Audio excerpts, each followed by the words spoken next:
Today we are going to talk about the hours of service and logs. Hours of service regulations are issued by the Federal Motor Carrier Safety Administration, the FMCSA, and govern the working hours of anyone operating a CMV or commercial motor vehicle in the United States. These regulations apply to truck drivers, intercity bus drivers, and school bus drivers who operate CMVs, and hours of service refers to the maximum amount of time drivers can be on duty, including driving time, and specifies number and length of rest periods to ensure drivers stay awake and alert. I will begin by defining each duty status and listing some examples. First, there is on duty, and this is anything work related. We're talking fueling, inspections, paperwork, customer interactions, anything that is considered work. Next, there is off-duty time, and this is anything that is not work related. This is showers, laundry, lunch, anything outside of the truck that is not work related. Next, we have the sleeper berth. The sleeper is a physical location. You could be in the customer loading, unloading. You could be in the dock at the customers loading or unloading, but it is a physical location. Finally, there is driving, and driving is pretty explanatory, but some companies have a yard move where you can go up to 20 miles per hour before it starts eating away at your 11-hour drive time, or they may have a personal conveyance mode where you can use the truck for personal use, and usually that's bobtail. I'll discuss that more in other videos. Most modern trucks are required to have an electronic logging device or an ELD, and they're required to carry paper logs if that device should fail. They look something like this. That completes the logging part of it. Now we're going to continue on to the hours of service. Alright, the hours of service. To begin, there is the 11-hour limit. You're not allowed to drive over 11 hours each day. Next, there is the 14-hour limit. You are not allowed to exceed 14 hours of on-duty time and driving time each day.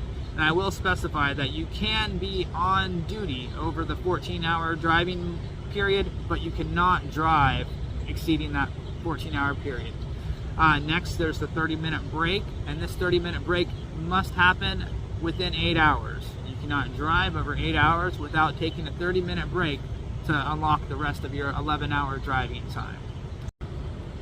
Alright, we're going to talk about the 70-hour limit. The 70 hours is how much time you have to be on duty within an 8-day period. So it looks something like this. For recaps, the way they work is you divide the 70 hours over 8 days. So it's going to be approximately 9 hours each day. So Monday you start out with 8 hours, Tuesday you do 7 hours, and Wednesday you do 9 hours. And that next Monday at midnight is Monday to Sunday is 7 full days. So Monday at midnight is the 8th day. That you're going to get back 8 hours. Tuesday at midnight you're going to get back 7 hours. And Wednesday at midnight you're going to get back 9 hours. The other way to refresh your 70 is by doing a 34-hour reset, and that will just completely restore your 70 hours to work. I just wanted to make a note here. If you add up the on-duty time for 5:15, you see my driving time and my on-duty time is 0. And that's how much time I'll get back coming midnight tonight, because that's what 8 days ago was. Now tomorrow night, if you add up my driving time and my on-duty time, that is the total of hours I'll get back at midnight. So this is just recaps right here. Alright, this concludes my summary of the hours of service and logging. If you found any of this information valuable, I would appreciate a like. I'm also going to include a link in the description for the FMCSA website where I found this information. Thank you guys for your time, and be safe out there. I'd like to provide my own thoughts on hours of service regulations. While I do see what they're aiming for, they're trying to prevent fatigue driving and accidents from that. I think that what they need to pay attention to is the unintended consequences of these actions. There's more drivers getting in accidents now because of haste. I don't think there's a way, but what if there was a way to find out if there was, compare the numbers of fatigue driving accidents to the numbers of drivers getting in accidents out of haste because they're racing a clock all day. I don't know. It's just some food for thought. Let me know what you guys think.